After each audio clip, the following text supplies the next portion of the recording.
자, 이제 충주 쪽 이야기를 많이 했는데, 그럼 그 같은 중원문화권에 속하는 이 미호천 유역, 즉 청주 지역은 어떤가? 서원경 지역이죠. 서원경 지역.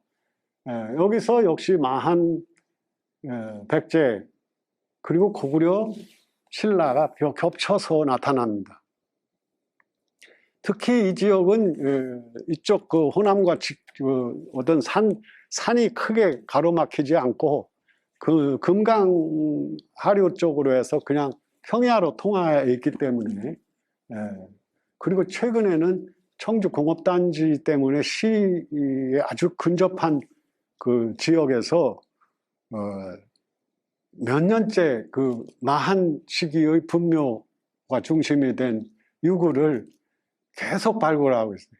지난주에도 한번 가서 그 몰래 돌아보았더니 뭐 그 주구 토강묘가 수백 기가 조사되고 있는데, 그 중에는 그냥 막 구슬하고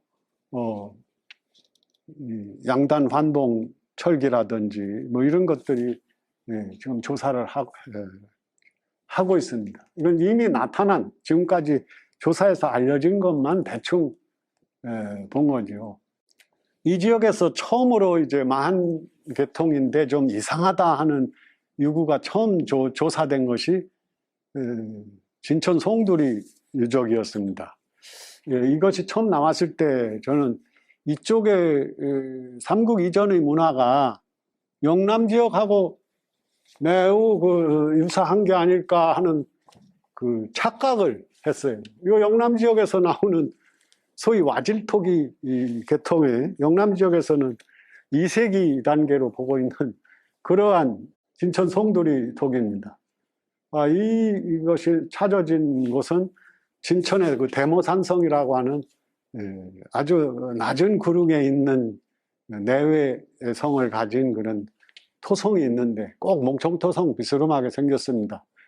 그 북쪽에 낮은 구릉에 미국으로 수출하려고 무슨 공장을 짓는 부지를 공사를 했었는데, 지나가다가 저거 조각이 하나 나와서 여기 공사 스톱하고서 조사를 한 거예요.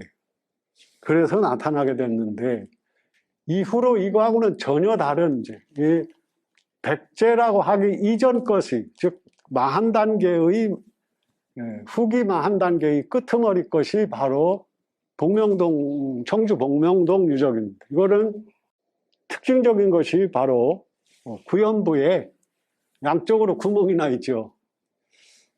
누구나 쉽게 생각할 수 있는 것은 막 여기다 끈을 꿰어서 뭐 들고 다니든지 하는 그런 그릇으로 쓴 것이 아닌가. 그 바로 미호천 옆이기 때문에 저 끈을 매달아 가지고 가서 피라미드 잡아서 집어넣고 하던 그런 것이 연상될 정도로 그런 토기들이 여기서는 많이 나왔어요.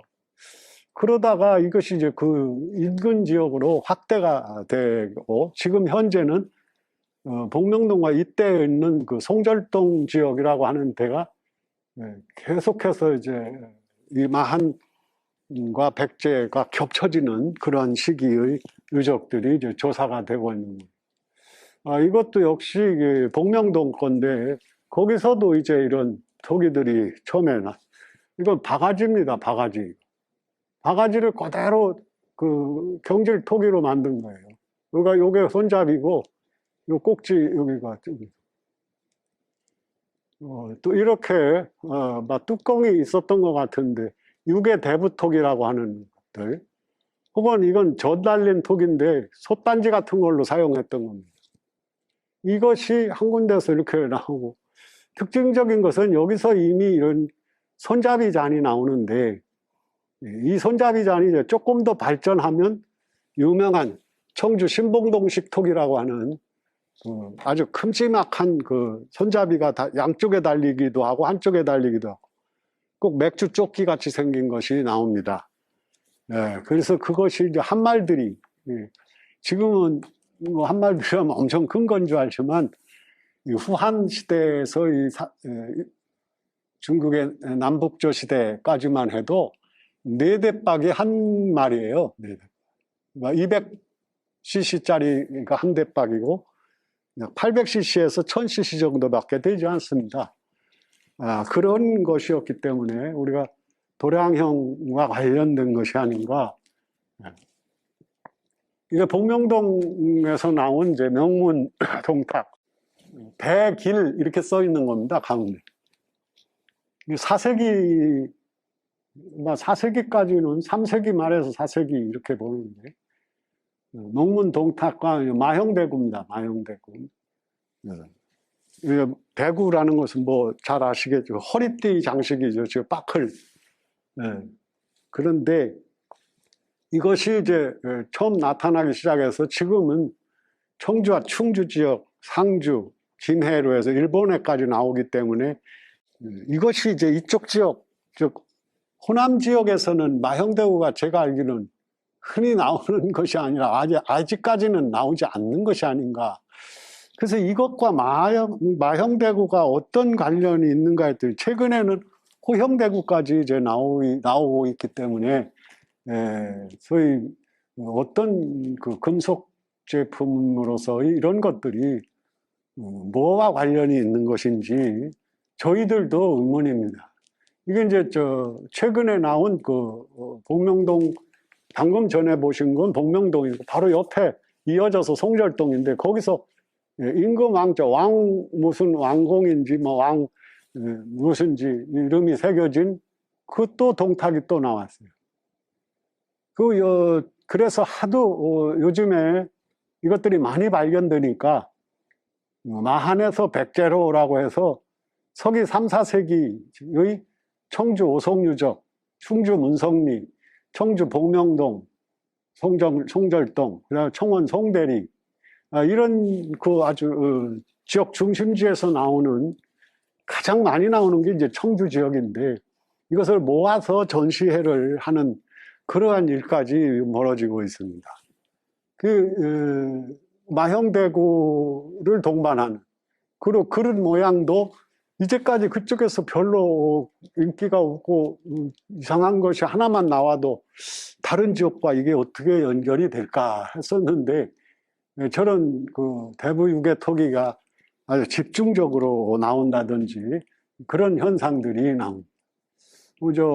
오창 주성리 유적의 경우 이렇게 해서 백제 때의 석실분에 이르기까지 좀 적석 무덤 종류에서부터 또 목광묘가 저렇게 이제 커다란 그 네모진 기둥구덩이 있는 안에 2개의 관이 이렇게 묻히는 그런 겁니다. 지금 현재 나오고 있는 것들이 말 3세기 단계, 3세기 후반까지 나오는 것을 보면 그 주구 안에 2개의 무덤이 들어가는 그 각각의 무덤은 또 관과 곽, 유물곽이 따로 있는 그래서 2개씩 혹은 높고 낮게 묻힌다든지 이렇게 그런 것이 섞여 있어가지고 역시 다양한 계통이 어우러져서 여기 와서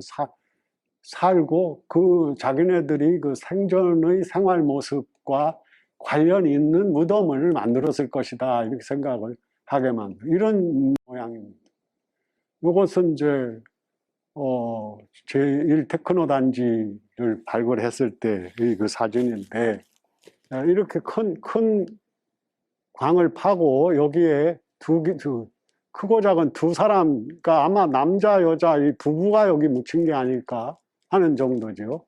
이것은 이런 단계 즉 강돌을 쫙 깔고 옆에 곽을 채운 거기도 이제 강돌과 점토를 섞어서 이렇게 했던 것이죠. 이 넓은 지역이 다 제철 유적입니다. 이 사람들이 철을 생산하고 뭐 하고 주거지가 쫙 있는데 그런 주거 생활을 하다가 바로 옆에 묻힌 거예요.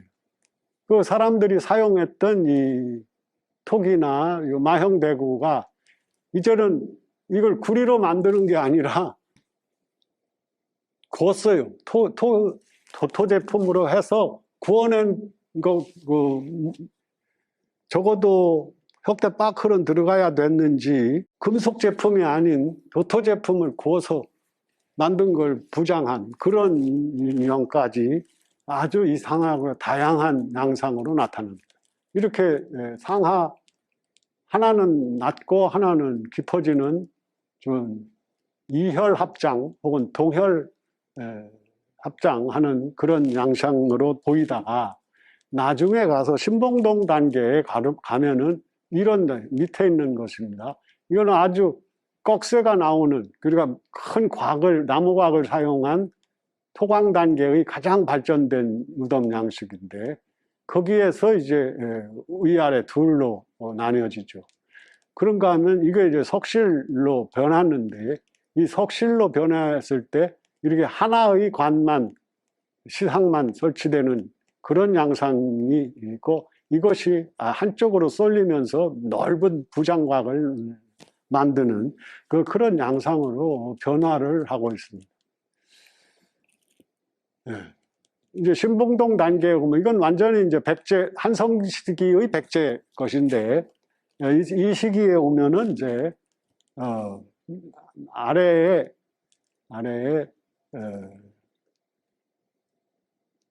자갈을 깔고 그걸 다짐을 하고 그 위에 시상을 만들고 하는 그 벽을 저렇게 쌓아 올려서 위서 궁룡상으로 아마 됐었을 그런 양상으로 나타나고, 연도는 높은 데서 아래로 이렇게 쭉 내려가는데 연도에 또 토기를 쫙 부장을 한 그런 사례도 나타나고 있습니다.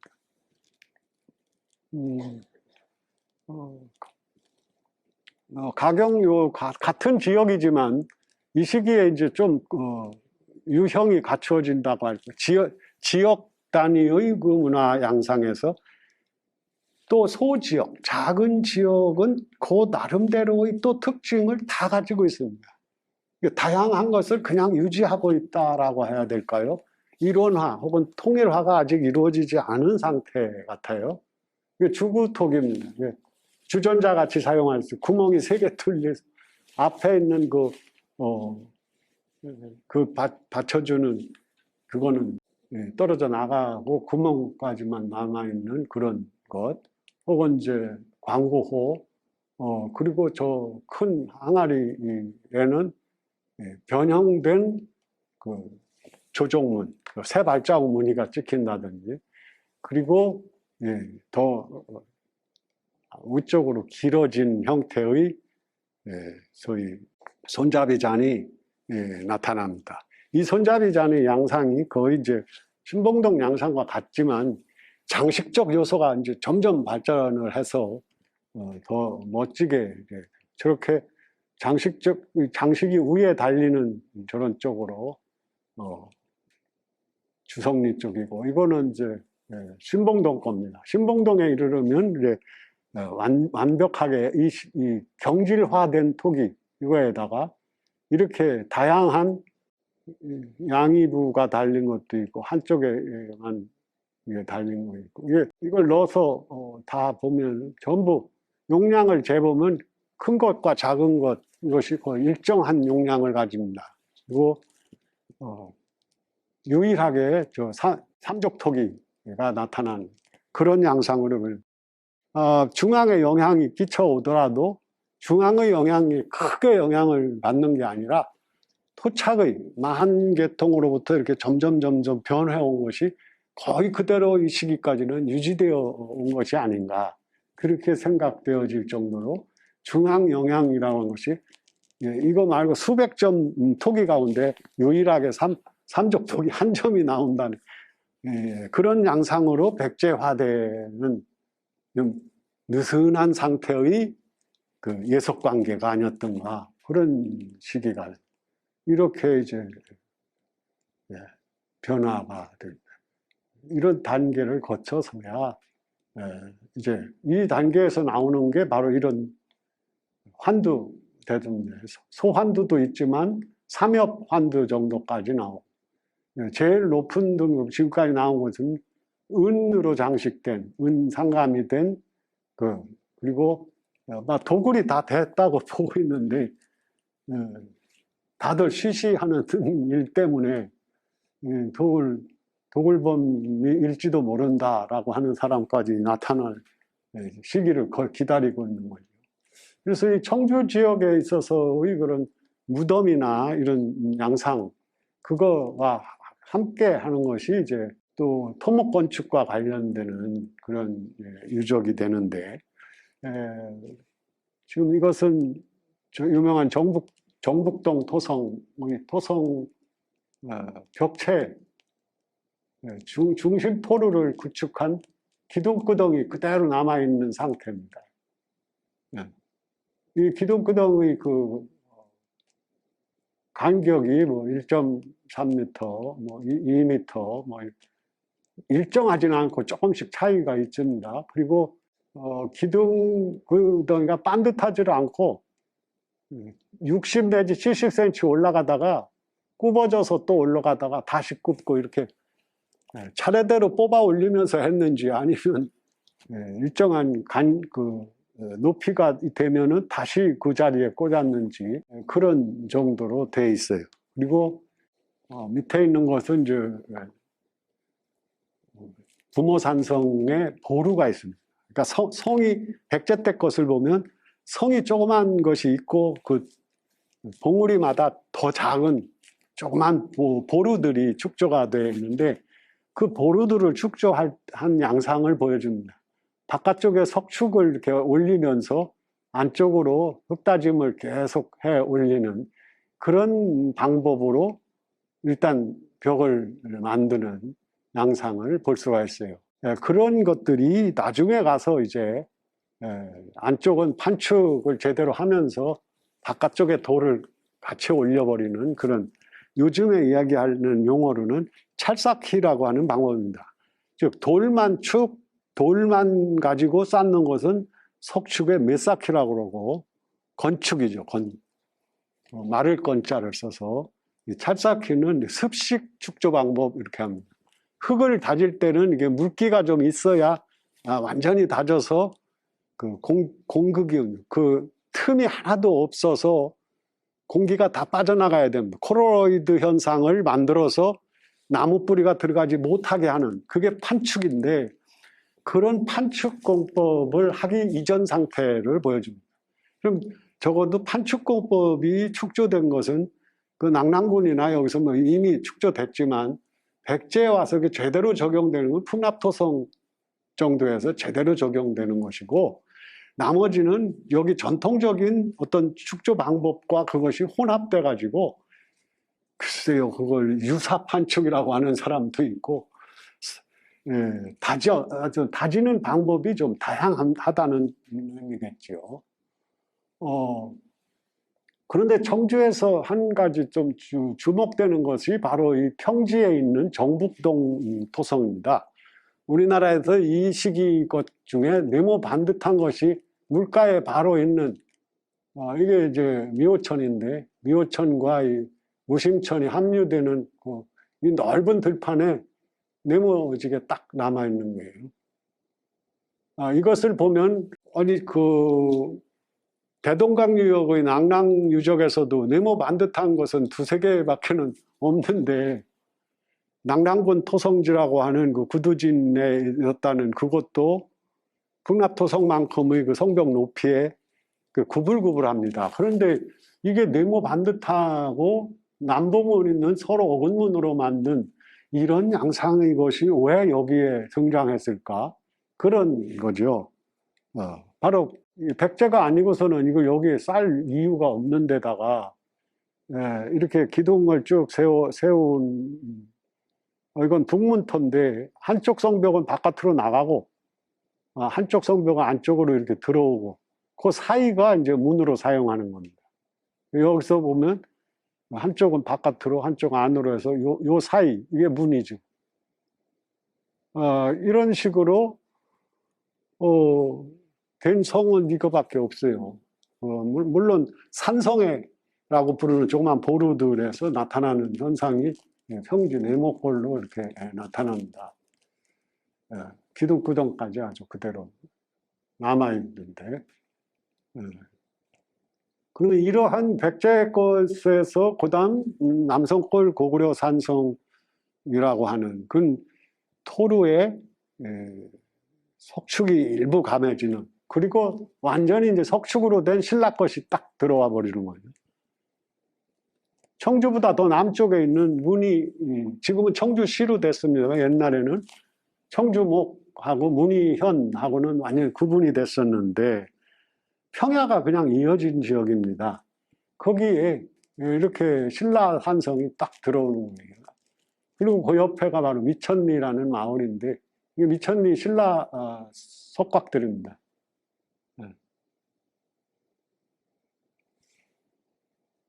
5세기 후반에 이런 현상이 벌어집니다. 그러면서 신라 것이 갑자기 늘어나요. 이제. 그럼 이 시기가 언제냐면 6세기 중엽에 백제 성왕이 신라하고 싸우다 관산성 전투에서 전사를 했다고 하는 그 시기, 서기 550 몇 년 하는 그 시기를 지나면 곧바로 신라의 산성들이, 석축산성이 쫙 들어오고 신라 고분이 쫙 들어오고, 전쟁 한번 치렀다고 그렇게 이 양상이 달라질까 할 정도로 문화의 격변이 이루어지는 그러한 양상이 벌어진다는 거예요. 물론 한꺼번에 저걸 다 했을 리는 없지만은, 그 동일한 양상의 힘이, 고대 국가의 힘이 미쳐왔다 하는 것은 분명합니다. 이게 청주의 부모산성인데, 이게 좀 부모산성 북쪽 계곡을 조사했을 때의 사진입니다. 이것은 이제 좀 특징적인 것이, 저 계곡 바깥의 그 계곡 쪽을 타고 내려가니까 계곡 바깥 저 아래쪽에서부터 저렇게 계단을 친 것 마냥 계속 쌓아 올리고 그 위에 성벽을 하고 그 위에 또 보충을 하고 이렇게 쌓아 올린 거예요. 그런데 안쪽에서 나타나는 것도 처음에는 백제 것이 나오고 그 다음에 좀 이상하게 섞이다가 나중에 신라 것이 나오는 그런 양상으로 나타납니다. 문화가 합쳐지는 거예요. 그 안쪽에 방금 보신 화면보다 성벽의, 방금 보신 그 화면의 맨 위쪽이 이렇게 삼각형으로 된 수구가 있습니다. 이런 성벽을 통과하는 이런 수구는 신라에서 주로 나타나지고 백제에서는 볼 수 없는, 고구려 백제에서 볼 수 없는 거예요. 그런데 안쪽을 보니까 이렇게 시커멓게 이렇게 물이 고여 있었던 흔적도 있고, 고모산성에서 보던 그 물길이 있고, 그거보다 훨씬 한 길도 넘는 위쪽에 여기로 빠지는, 배수구로 빠지는 입수구가 있어요. 이걸 위쪽에서 저 안쪽에 와서 여기로 물이 올라와야지만 바깥으로 빠질 수 있습니다. 다시 안쪽에서 보면 어떤 장치가 있어서 여기까지 물이 오면 이 물을 이 위까지 해서 부어야지만 바깥으로 빠질 수 있게 만들어 놓은 거예요. 이거는 아까 보신 문경 고모산성의 서문에 있는 그 수구나, 여기는 뭐 안 했습니다만은 영월 정양산성의 서쪽에 있는 수구나, 이거나 왜 이런 양상으로 변하는지, 과학적으로 이걸 지금 증명해서 물을 어떻게 해서 퍼 올렸는지를 알 수가 없는 겁니다. 그 부모산성의 맨 꼭대기에 이제 이런 신라식의 물을 가두는 그런 집수정이 나타났어요. 그래서 처음에 파내고 저렇게 계단식으로 하고, 그 다음에 물 빠지는 그 배수로까지 이렇게 만드는, 배수로도 밑에도 만들었다가 위까지 해서 아마 청소를 해가면서 사용했는지, 이 안에서 신라의 그 유물들이 많이 나타난, 말하자면 신라의 그 와당이, 신라 하대권입니다만 어느 하면 와당들, 이게 다 그 조그만 우물 속에서 나온 것들이에요. 여기 잘 보시면 여기 자방이라고 그러는데 연꽃무늬의 그 네, 세 개 혹은 두 개, 세 개, 네 개씩 자방을 표현했는데 꼭꼭 이렇게 찍은 것도 있고 구멍만 뻥뻥 낸 것도 있고 그냥 뭐 장난치듯이 한 것 같이 그런 식으로 만든 신라 와상들이 여기서 나오는 거 보니까 아마 여기에 물을 채우고 그 옆에 이 꼭대기 쪽에 해당하기 때문에 무슨 건물이 있었던 게 아닐까 그런 생각을 하게 됩니다. 유명한 삼년산성입니다. 이것은 연대가 확실한 470년이라고 하는 연대가 확실한 거예요. 요즘에 보도되고 있는 그 백제의 가림성, 인천 성흥산성을 가림성이라고 하는 그것은 서기 500년, 501년, 한 500년 그때 뭐 가서 쌓고 있었다 뭐는 그거고 그보다 30년이나 앞선 신라의 석축산성의 대표가 이 삼년산성. 삼년산성의 동쪽 문터를 발굴할 때인데 여기서도 이 성벽의 높이가 여기서부터 요 꼭대기까지 22m입니다. 성벽 높이가 22m. 우리나라 성벽 가운데 제일 높은 성벽이죠. 삼년산성. 요게 수구예요. 수구. 출수구. 그리고 이쪽에 이렇게 각이 진 치같이 내밀어진 부분이 있습니다. 이건 삼년산성의 남벽인데 여기도 높이가 20m가 돌을 20m 지금 쌓으라고 하면 쌓을 수가 없다고 저 두께로 여기서 잘 볼 수 있는 것이 이렇게 1차, 2차 보축이 이루어지고 있는 보축성벽이 있고 이게 이제 곡면치성이 이렇게 되고 여기에 남문이 있습니다.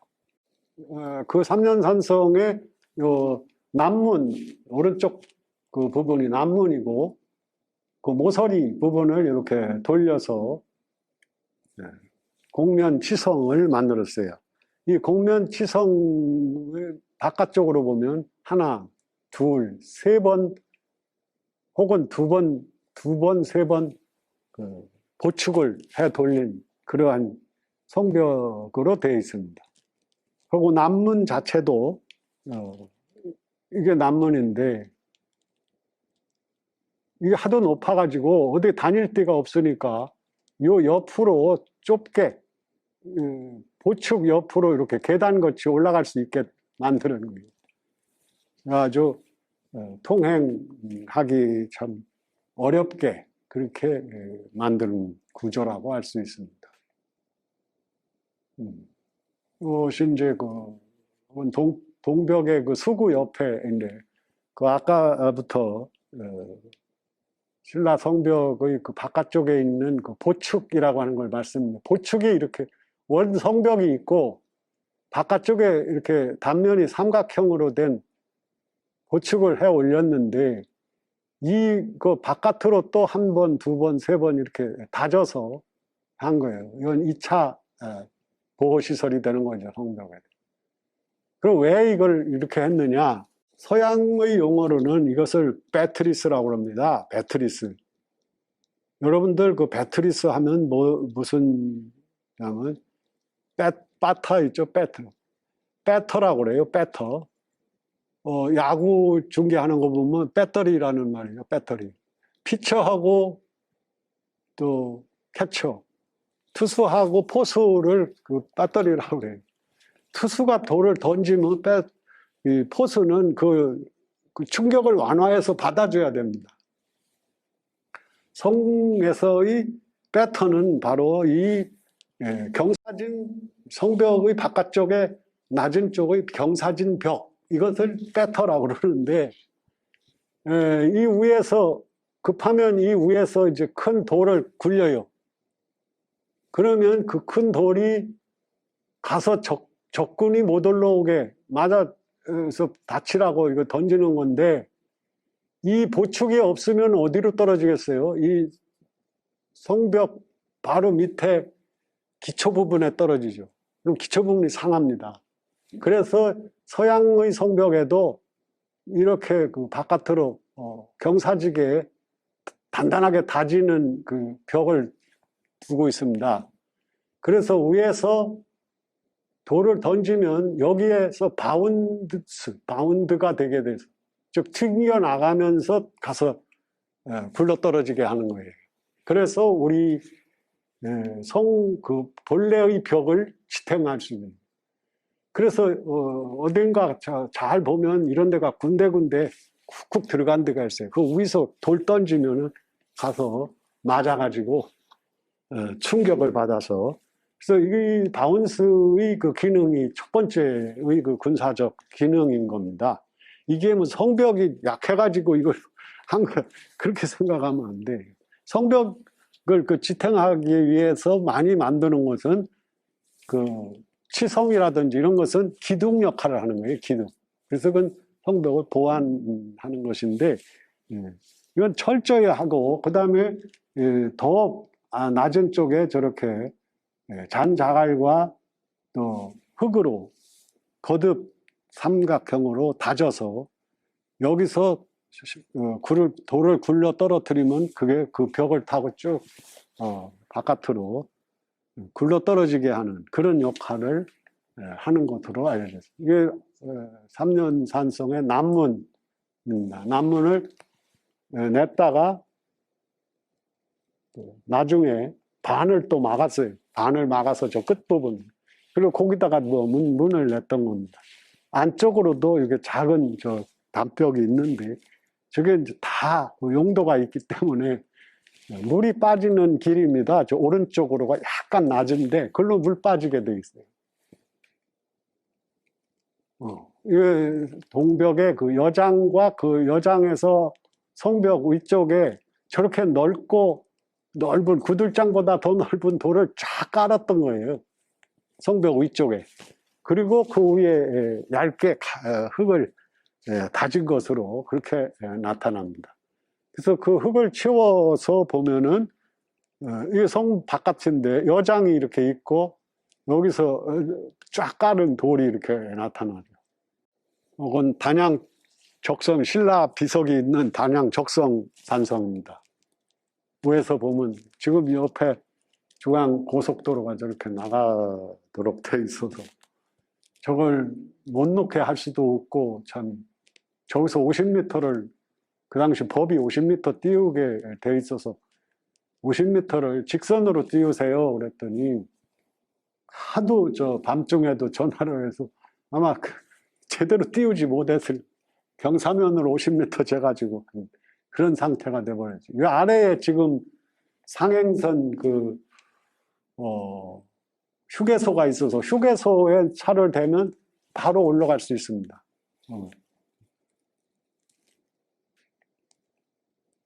이건 적성에서 이제 더 상류로 가면 온달산성이에요. 온달산성.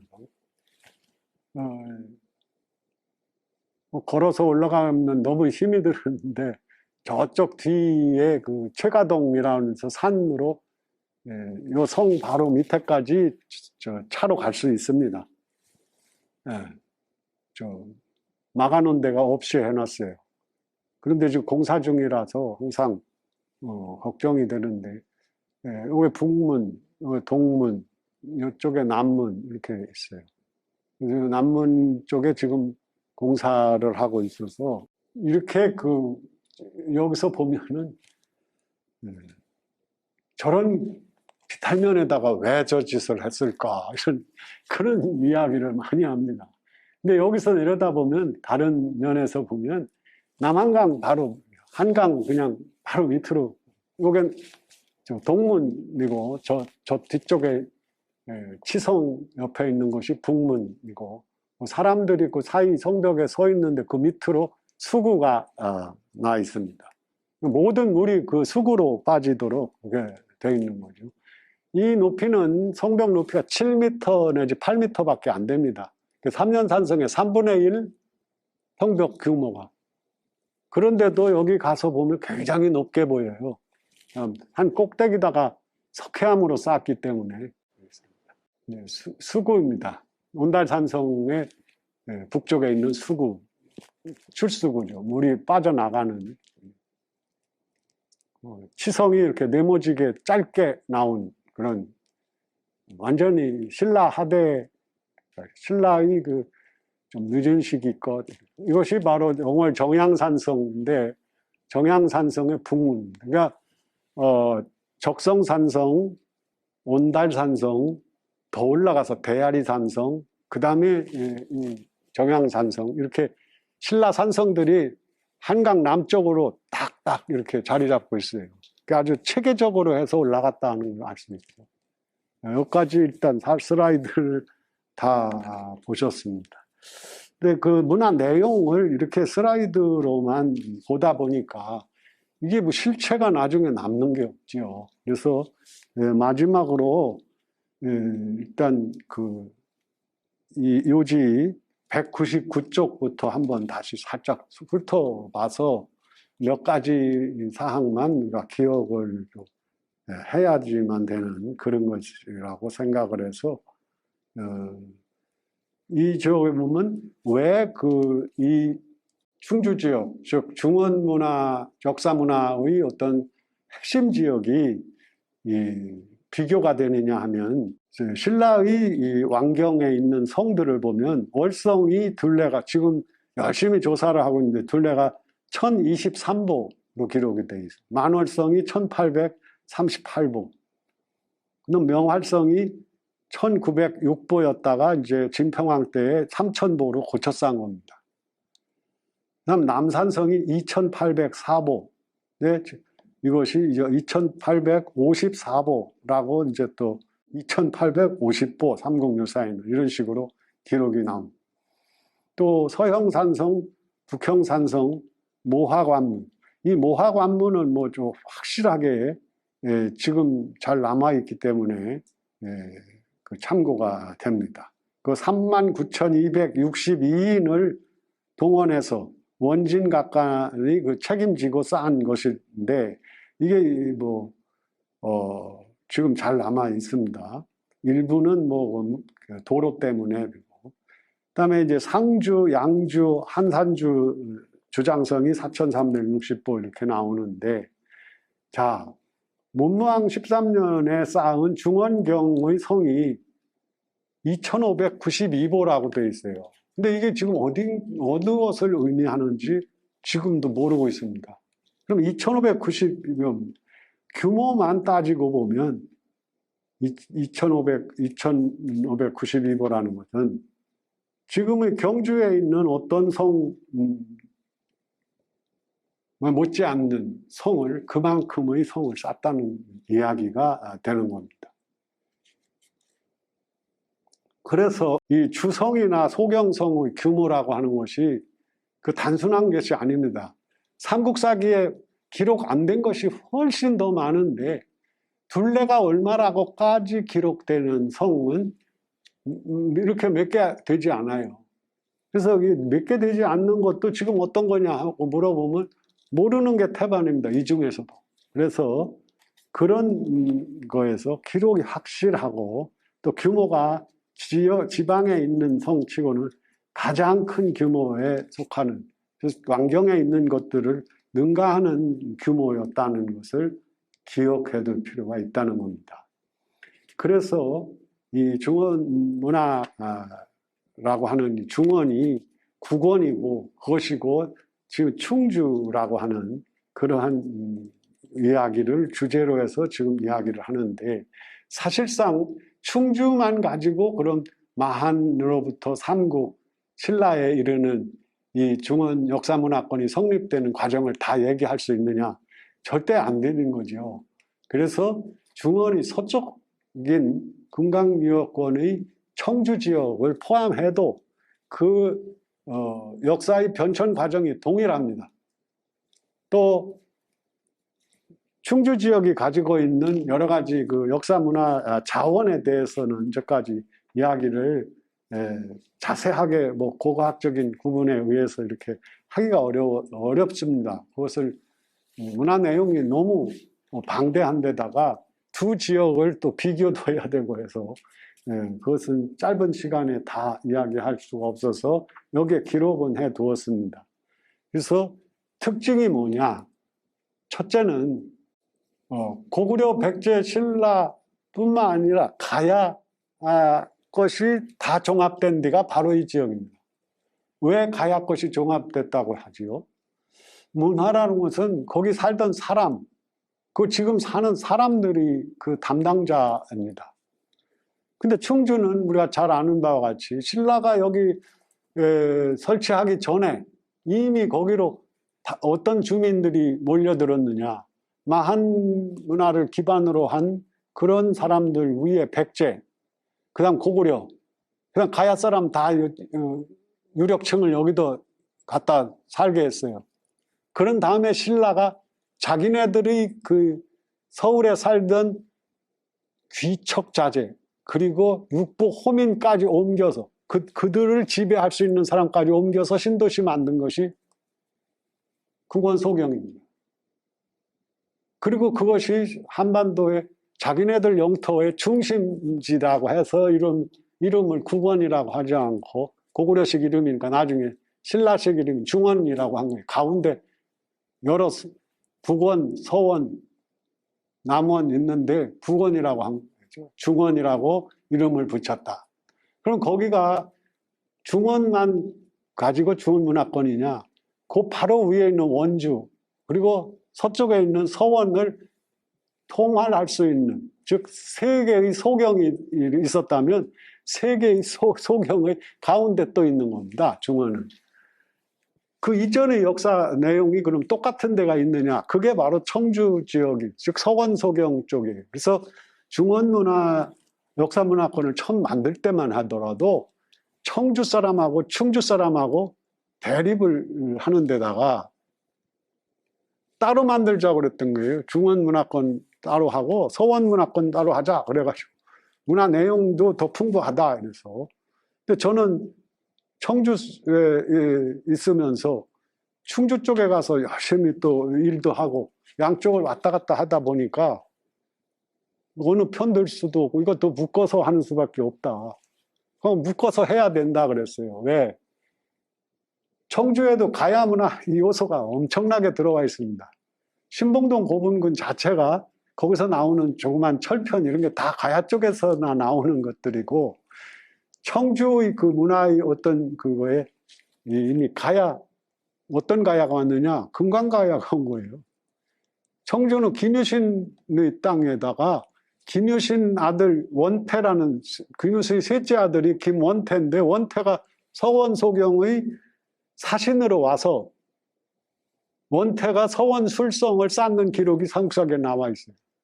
김유신 열전에. 그럼 청주도 고구려, 백제, 신라, 가야 다 플러스되어 있고, 충주도 역시 그래요.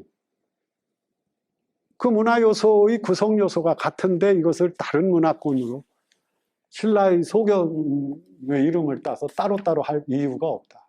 가장 기층 문화인 마한으로부터 백제, 고구려, 그리고 가야를 멸망시킨 사람들을 이주시키고 그 위에 신라까지 겹쳐서 이루어진, 말하자면 고대의 문화 중심지가 있었다면 그 중심지에 있던 사람들을 전부 이동시켜가지고 이주시켜서 신도시 만든 두 도시가 중심이다. 그러면 원주까지 하면 세 도시가 중심이다. 그런 지역,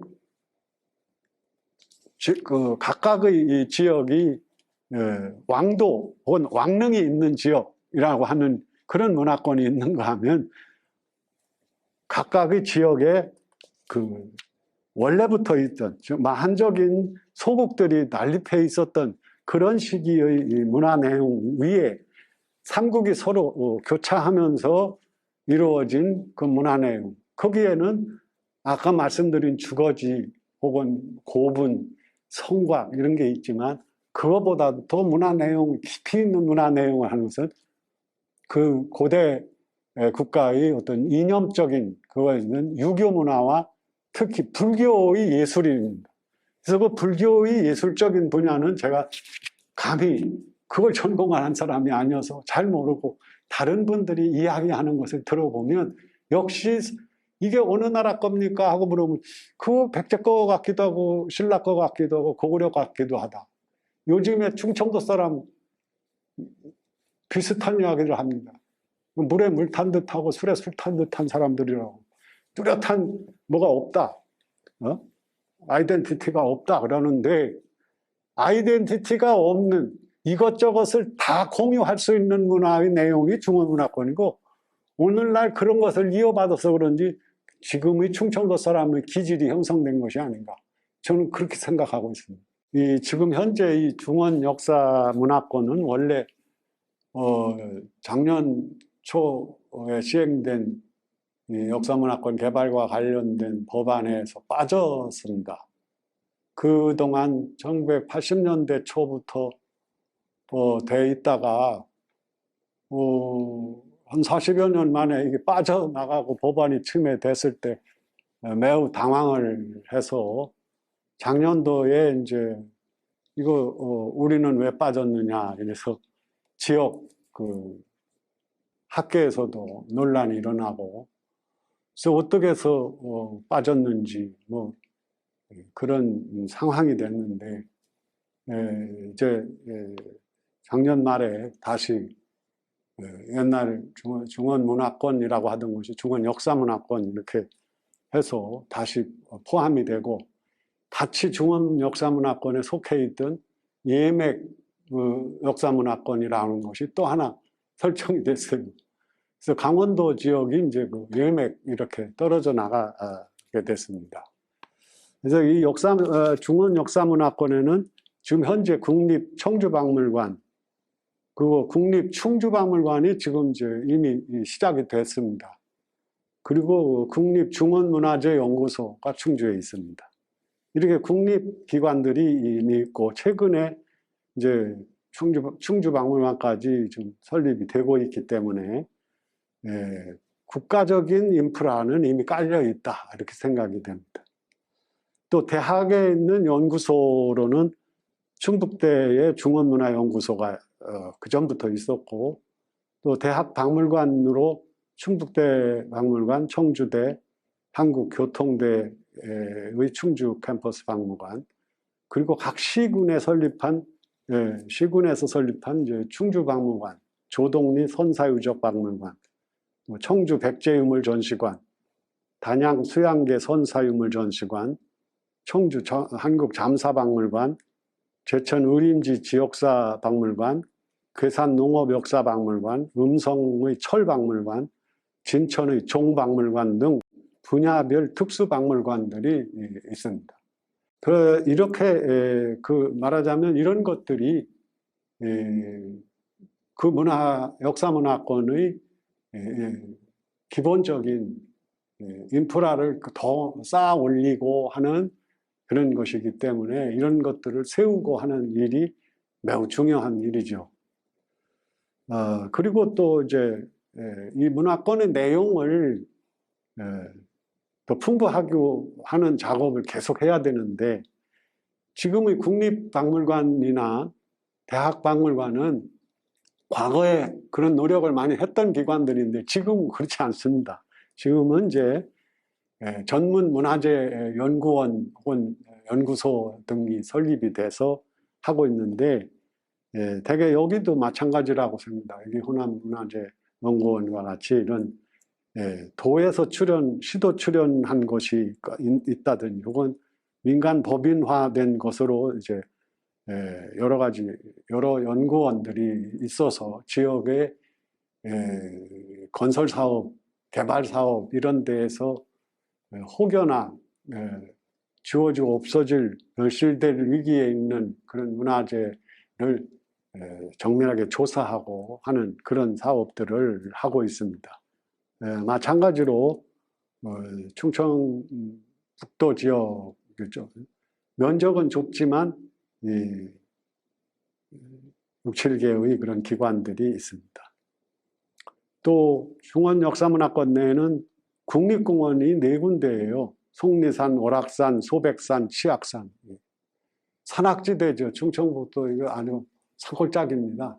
저도 보은군 아주 산골짜기 출신인데, 산골짜기 사람이라서 그런지 큰 도시에 오면 기가 좀 눌립니다. 어려서부터 산골짜기에서 살아서. 그런 거 하면 단양팔경, 양산팔경, 화양구곡, 선유구곡, 성문구곡, 쌍계구곡, 옥화구곡, 이게 팔경, 구곡 이런 게 산골짜기라서 이렇게 많은 거예요. 예.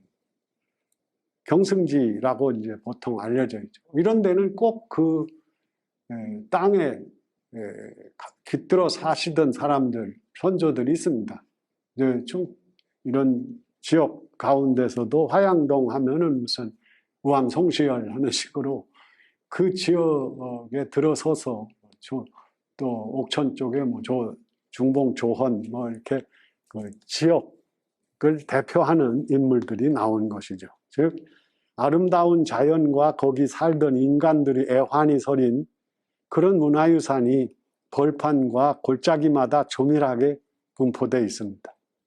이런 것들이 성격을 일정한 역사 흐름에 따른 문화 변동으로 그걸 가지고 이해를 추구하는 그런 긴 작업, 이런 것들이 지속적으로 이루어져야 된다고 생각을 하고 있습니다.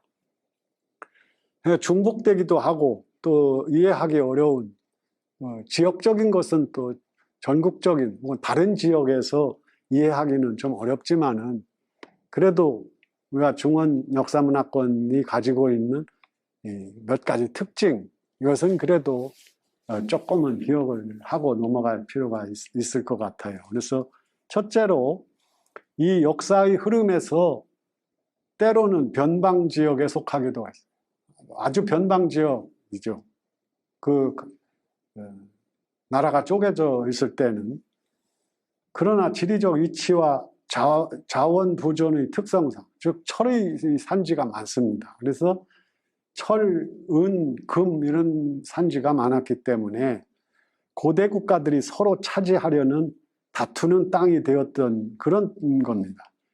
그래서 사는 주거지와 생산 양식의 변화는 주변의 앞선 문화 중심에서 바로 여기에 이식되어 버리는 그런 기존의 지역 문화에 더해지는, 그래서 아까 말씀드린 대로 특히 이제 어떤 세력이 이쪽 지역을 점령하게 되면 이걸 유지하기 위해서 그 중앙의 어떤 세력을 여기에 이주시켜서 살게 하는 그런 일이 있었기 때문에 바로바로 그 세력 변동에 따른 문화 유적이 건설되고 그게 지금까지 남아있다, 이렇게 생각을 하고 있습니다.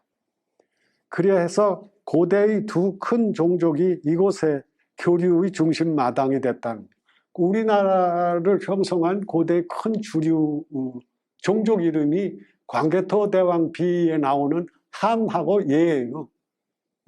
한족, 예족 이렇게 되어 있는데 그것이 다 여기 섞여 들어와서 말하자면 예백족의 문화라고 할 수 있는 그 강변에 있는 그 적석청, 이런 것들이 그 충북 한강 상류 지역, 중상류 지역에 나타나는 것은 임진강역에도 있고 하는 그런 양상이 여기서도 나타나고, 그럼 마한의 그 어떤 양상이 여기서도 교류되는 그런, 거기 그 시기, 즉 마한 시기에서부터 시작해서 이미 백제, 고구려, 신라, 가야 사람들이 역으로 이쪽으로 흘러 들어와서 하나의 문화적 호수 내지는 문화 여러 가지 요소를 넣고 녹여버리는 용광로와 같은 곳이었고, 그런 역할을 했던 곳이 중원문화권이다. 저희들은 그렇게 생각을 하고 있습니다.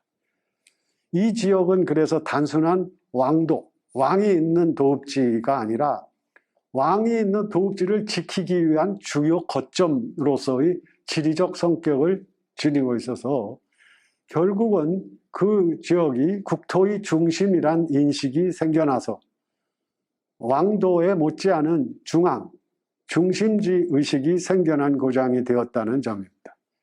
충주에 가면 지금도 자기들이 중심에 산다고 생각을 하고 있어요. 중원이란 이름이라든지 중에 계속 사용하고 있는 것도, 이래서 사방 교통의 중심지로서 사방의 인물이 이곳에서 섞이고 교류되어 현상보다 더 나은 문화 내용을 이룩할 수 있었다고 그렇게 이해를 합니다. 이런 생각은 삼한 삼국의 통일을 이룩한 뒤 통일신라 시기에는 이곳의 상층 지식인들에게 공통된 의식으로 자리해서 유학과 불교, 인물로 따지면은 충주는 김생사터가 있고 또 김생과 관련된 그런 곳이기도 하죠. 아까 말씀드린 유학의 최초의 가장 저명한 유학자인 강수가 바로 여기 출신이라고 기록이 될 정도로 이주되어 온 사람이지만 또 불교와 관련된 유적들이 굉장히 많이 잔존하고 있습니다. 그래서 이 고대의 지배적 사상계의 뚜렷한 인물들을 배출하는 지역, 또 음악과 미술, 무슨 아까 말씀드린 무용 이런 거에 예술 분야에서도 동일한 양상이 이어졌다고 이해됩니다. 셋째로 이 지역은 역사적, 문화적 배경이 된 경제력이 뭐였는가를 보고 볼 때에 고대 전통 농업사에서 절대적으로 필요한 철의 생산지였다는 겁니다. 고대뿐만 아니라 중세까지도 충주 중심의 중원 지역은 철 생산의 중심지입니다. 고대는 진천 석장리 제철 유적, 청주 송절동 제철 유적, 그리고 충주의 지금 탕금대 제철 유적과 같은 아주 거대한 재련장이었다고 할 수 있고, 그 다음에 그런 것이 농사 지을 수 있는 농기구를, 그리고 전쟁에는 무기류를 제공할 수 있는 것이기 때문에 농업은 천하의 가장 큰 기반, 철은 농사 짓는 가장 큰 도구다. 농자 천하지 대본, 철자 전농지 대본 하는 이러한 동시에 철은 적을 물리칠 수 있는 병장기의 소재가 바로 철이었기 때문에 이것이 고대 국가든 중세 국가든 그 철의 확보가 매우 중요했다. 그래서 저는 가야 사람들이 가야 문화권에서 철을 가지고 가야 문화를 이렇게 하는, 고구려도 마찬가지고 백제도 마찬가지고 어디든지 이런 제철과 관련되는 것이 그 고대에는 지금으로 말하면 최첨단 신소재 과학이었던 거죠. 지금도 철기문화 시대라서 비철금속이 많이 반도체는 쓰지만은 철 없이 뭐가 되지는 않지 않습니까? 마찬가지였다는 거지요.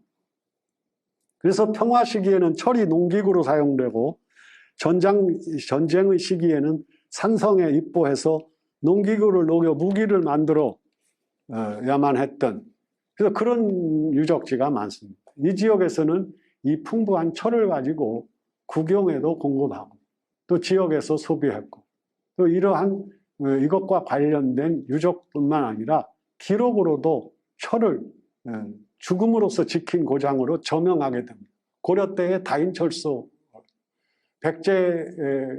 백제가 철과 관련된 문헌 기록으로서의 청천 화양동 쪽에 있는 그 검단산, 백제의 검단이란 사람이 거기 살면서 쇠부리를 했기 때문에 검단산이다 이렇게 기록이 돼 있고, 거기서부터 시작해서 다인철소 사람들이 그 몽고 침입을 물리친 그러한 고장이 되고, 김윤호가 충주성에서 70일을 버티고 결국 몽고가 물러나가게 하는 그런 것도 철이 바탕이 됐었다 이렇게 생각을 하고 있습니다.